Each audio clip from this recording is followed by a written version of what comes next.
আসসালামু আলাইকুম, স্বাগতম জানাচ্ছি আজকের তিল্লি ভর্তা প্রস্তুতে। আমরা তিল্লি ভর্তা বলতে বিভিন্ন জায়গায় সেটা বিভিন্ন নামে নামকরণ হয়ে থাকে। এটা গরুর মাংসর মধ্যে গরুতে পাওয়া যায় আর কি, দেখতে অনেকটা কলিজার মতো। অনেক জায়গায় হয়তো এটা বিসমিল্লাহ বলেও নামকরণ করা হয়ে থাকে। এখানে এটা ভর্তার ক্ষেত্রে উপাদান হিসেবে ব্যবহৃত হচ্ছে রসুন, আদা, পেঁয়াজ হালকা তেলে রসুন একটু ভেজে নিয়ে এবং তিল্লিটাকে সিদ্ধ করে প্রথমে সেটা ভিতর থেকে কিছু রক্তের পরিমাণ থাকে বের করে নিতে হয়।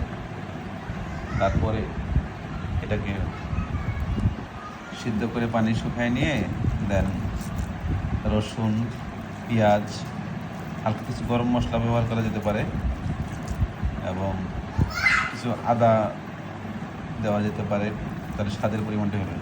যদি শুকনা মরিচে এটাকে ভর্তা করা হয় অনেকটা টেস্ট হবে। আপনারা এটা কী করে দেখতে পারেন।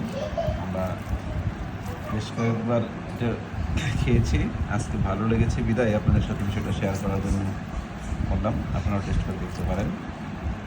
ধন্যবাদ সবাইকে। আসসালামু আলাইকুম।